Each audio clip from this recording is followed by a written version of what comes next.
Locked On Podcast Network presents Locked On Sports Today. If the Cincinnati Bengals don't pay up, is Trey Hendrickson going to play? Also, should you be taking TreVeyon Henderson or Omarion Hampton in fantasy? And expectations for Cam Ward have officially skyrocketed. I'm Peter Bukowski, starting your day with the can't miss stories and biggest debates in sports. You're Locked On Sports Today. Searching all major sports. Found. Let's start with the biggest story. The Cincinnati Bengals have Joe Burrow running for his life, Trey Hendrickson running for the hills, maybe. We'll see. Jake Liscow from Locked On Bengals joins me now. And Jake, we did get to see Joe Burrow and Jaden Daniels on the field on Monday night. That was cool. I want to get to Joe Burrow in a second, but let's start with Trey Hendrickson because you and I have been going back and forth here for a long time on this because the Bengals and Trey Hendrickson have been going back and forth on this for a long time. And so I don't know what has changed here that suddenly has the tone of the reporting changed. Has anything changed? As far as I can tell, honestly, no. It is curious that reporting has changed and we've got a list of teams that are supposedly interested, and this could be just a timing thing with the Bengals playing a Monday Night Football preseason game against Washington Commanders, and getting this out a day before that happens ensures that there's going to be a lot of chatter about it. But as far as I can tell, Trey Hendrickson, who traveled with the team to Washington, is still wearing his Bengals gear on the sideline, is having a long conversation with Joe Burrow and Orlando Brown that the broadcast kept showing in the fourth quarter. And we'll see if Joe Burrow says anything after the game. We're recording this before Joe Burrow's presser. There may be some more public pressure from Joe, but every indication is that, yes, the Bengals are still at an impasse with Trey Hendrickson, but I still don't really know that I buy this idea that they're shopping him. I think they're listening when teams call them, but their asking price still seems astronomical to the point where they would have to win the trade.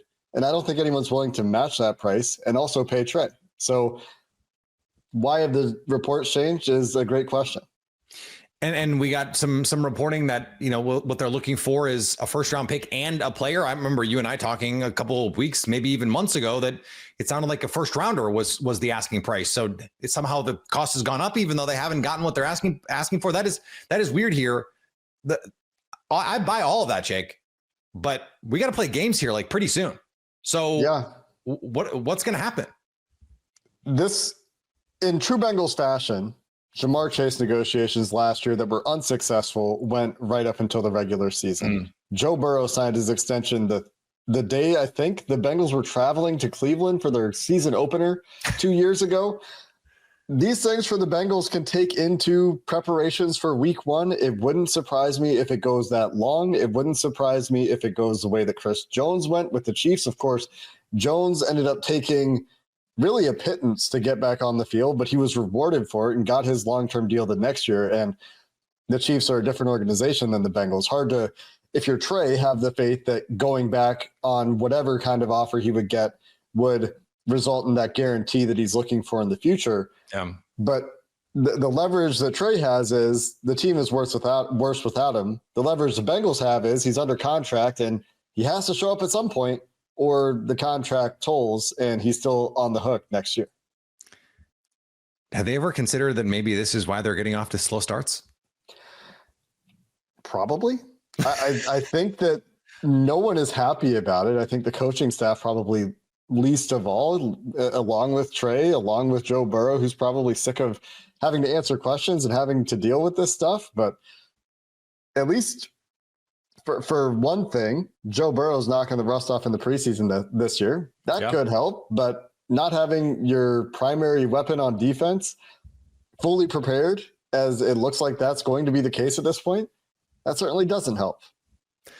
You said knocking the rust off. I thought the Washington Commanders defense were doing more than that at times to Joe Burrow.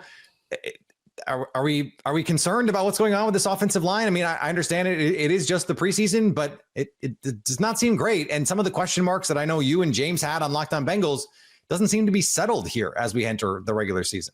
Yeah, right guard is a problem. They pulled Dylan Fairchild without an injury. Not Dylan Fairchild. They pulled Lucas Patrick at right guard without an injury designation. and put Jalen Rivers in that spot while Joe Burrow was still in the game.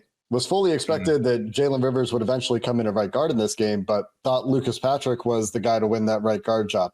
What the Bengals are doing now is bringing Dalton Risner in for a visit reportedly on Tuesday. I think that if the medical is clear there, that could get done very quickly, and he could very quickly win that starting job, given that the presumed leader in the clubhouse for that starting job was pulled in favor of a fifth-round rookie who last played at tackle while Joe Burrow was still in the game. So that probably tells you something about where their confidence is in Lucas Patrick, who is going viral for the wrong reasons, for putting his hands up in the middle of that very comical sack Joe Burrow took that I'm sure is making the rounds. You can stay up to date all year on the Cincinnati Bengals by subscribing to Locked On Sports Today and Locked On Bengals on YouTube or your favorite podcast app. Your Locked On Sports Today. Coming up, we give you insight on which running back to take for your fantasy squad. Before we get to that, the Dolphins have added Matthew Judon. Have you ever decided at the last minute to head to a ball game with friends or family? Maybe it's game day and you suddenly realize you want to be in the stands. That's exactly where Game Time comes in. It's the easiest way to grab last minute tickets without the stress. With the money you save on tickets, you can splurge on food, on drinks, on merch, on a bigger group if you want. Game Time makes it possible. Game Time makes buying tickets fast and simple. Prices on the app actually drop the closer it gets to first pitch. And they've got incredible last minute deals, clear seat views, and the lowest price guarantee that takes the worrying out of buying. Game Time has last minute tickets and zone deals for big savings, like 10% off exclusive zone deals for FIFA Club World Cup matches. Take the guesswork out of buying tickets with Game Time. Download the Game Time app, create an account, and use code LOCKEDON for $20 off your first purchase. Terms apply. Again, create an account and redeem code LOCKEDON for $20 off. Download the Game Time app today. Last minute tickets, the lowest price guaranteed. The Miami Dolphins are bolstering their pass rush with the addition of veteran Matthew Judon. A veteran player like a Matthew Judon, I think you could do a heck of a whole lot worse than. And I don't think Judon at this stage of this game is anywhere near the best version of himself as a player. You know, he's never been the most explosive player. He's a super cerebral pass rusher. I think that's really where he shines and wins the most as far as setting up guys and having pass rush play. Over on the diamond, the Brewers blanked the Cubs to get back in the win column. Well, the Brewers don't like the taste of losing for very long, do they? They bounced back quickly today, got the W at Wrigley Field. Hey, everybody, Chuck Freeman, Instant Reaction, Locked On Brewers. Craig Counsell, we already know he doesn't know where George Webb is. I've never heard of George Webb. But, I mean, he obviously didn't, he and his staff didn't do any scouting on the Milwaukee Brewers. The mistakes other teams have been making against the Brewers this year, that was magnified by his Cubs team today. Throwing the ball away, wild pitches, errors, just mistakes. And the Brewers just tacked on to their early 2-0 lead. Terang and Durbin hit home runs, and then the Cubs turned in the Keystone Cops. And honestly, that was an embarrassing performance for the Cubs. And you know what? They weren't going to score any runs anyway. Freddie Peralta was so great. He got his 15th win. Now, I don't know if they're going to play the second game of this doubleheader. Counsell may find a way to not play this one because there's going to be rain in the area. And they may, the Cubs do some strange things down there with cancellations of games. So they may not want to play this game. They may use that as an excuse not to wait this rain out. So we'll see if there's a game 2. But the Brewers do take game 1 in easy fashion. I don't expect the Cubs to show much resistance at all in this series. The Brewers are just that good. See you later on tonight. Next edition of Locked On Brewers. Please subscribe. The Tigers, they clobbered the Astros. It's like the Astros need to find some way to do a hard reset and literally just reset the season, because this season, after as good as they were for a stretch, it just seems like nothing can go right.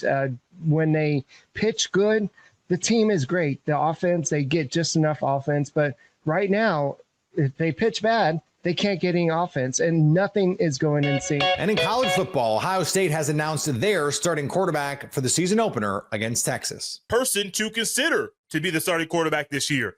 But saying he took the title.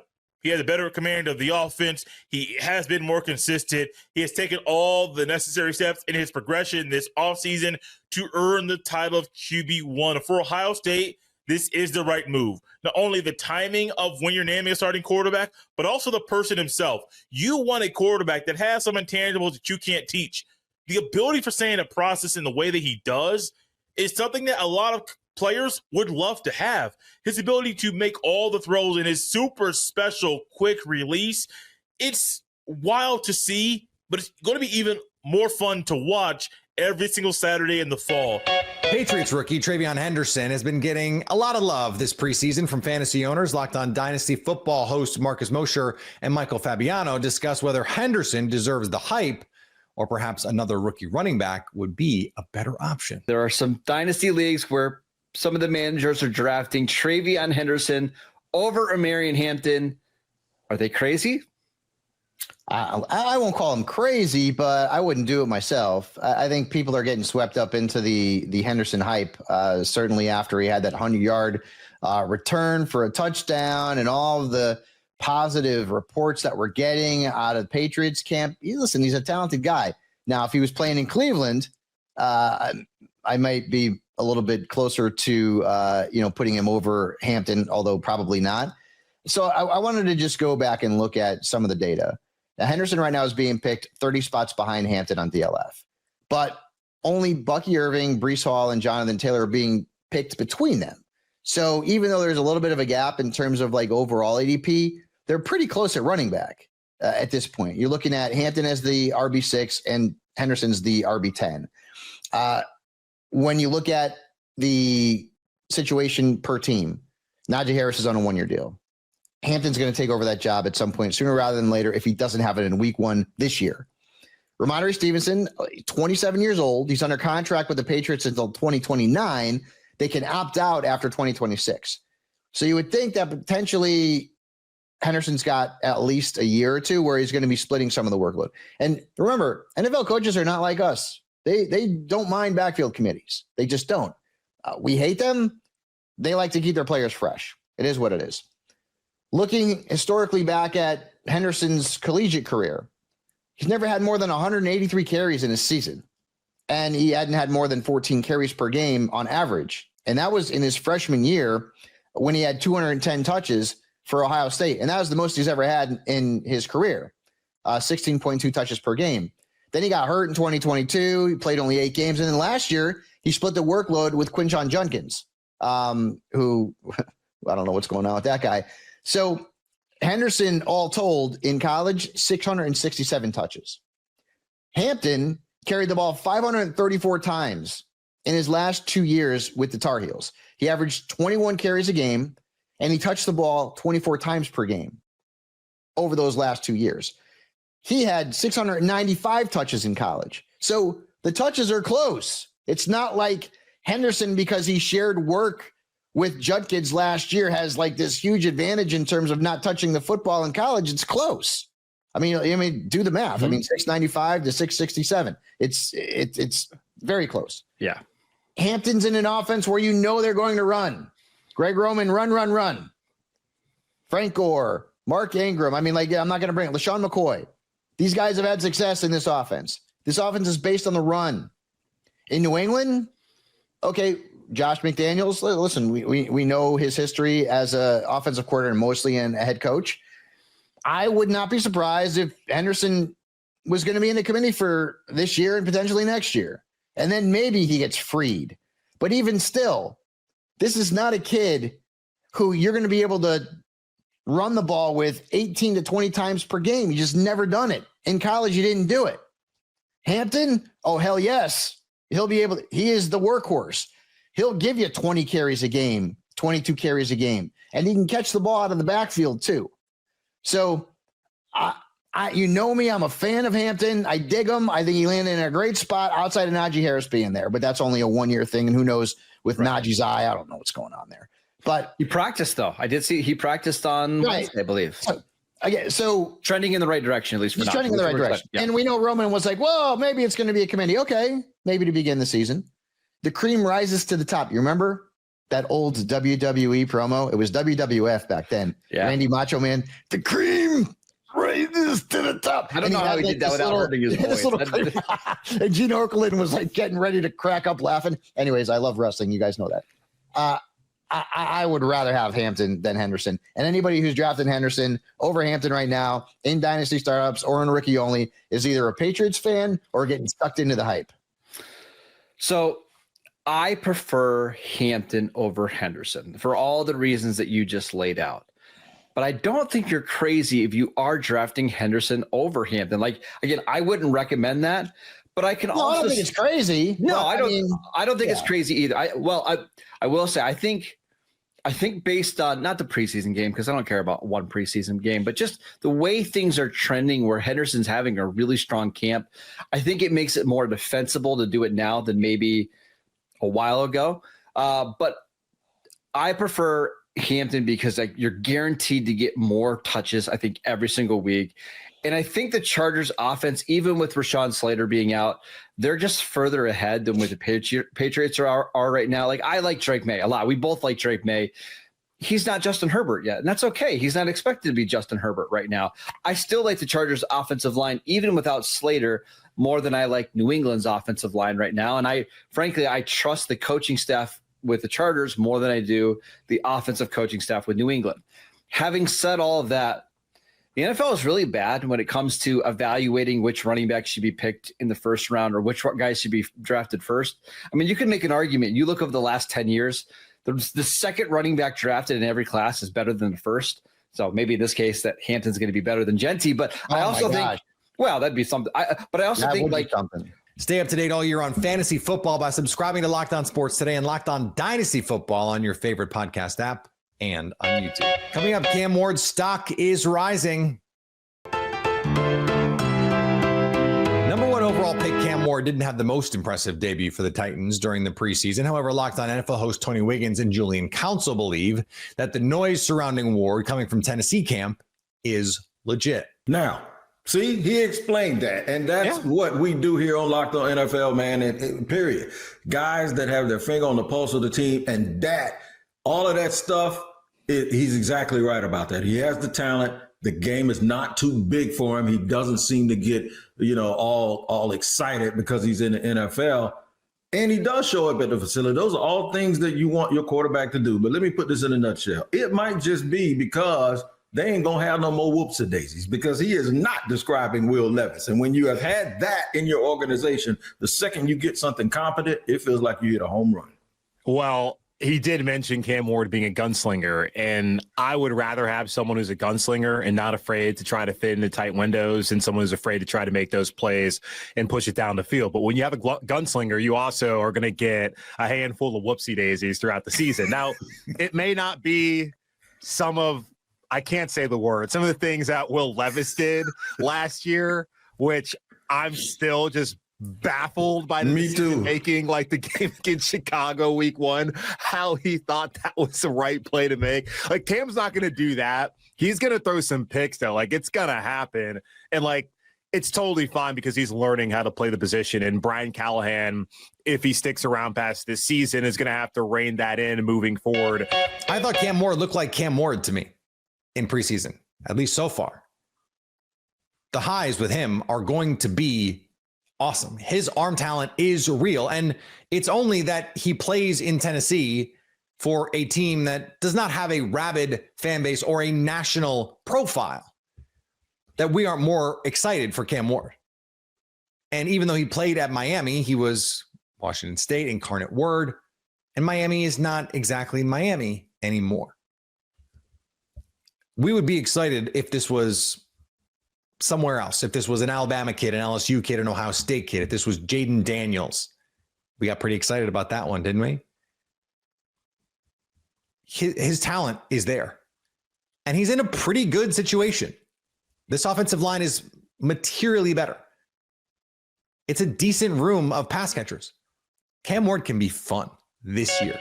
And finally, Auburn is giving Cam Newton his forever number. The school will retire his number 2 jersey on October 11th when the Tigers host rival Georgia at Jordan-Hare Stadium. Newton electrified college football in 2010, winning the Heisman Trophy and leading Auburn to a 14-0 national title season. He'll join Pat Sullivan, Bo Jackson, and Terry Beasley as the only Tigers to have their numbers retired. Just 1 year on campus, and yet now Newton will forever stand among the Auburn Immortals. If you're catching this episode after hearing your favorite Locked On show, make sure to subscribe to Locked On Sports Today on YouTube or wherever you get your podcasts so you never miss an episode. Also, if you're a new subscriber to Locked On Sports Today, we're here for you with the biggest stories in sports every day. Coming up, hello, we're back department. College football would like to file a claim. So at least until tomorrow, stay locked on sports today.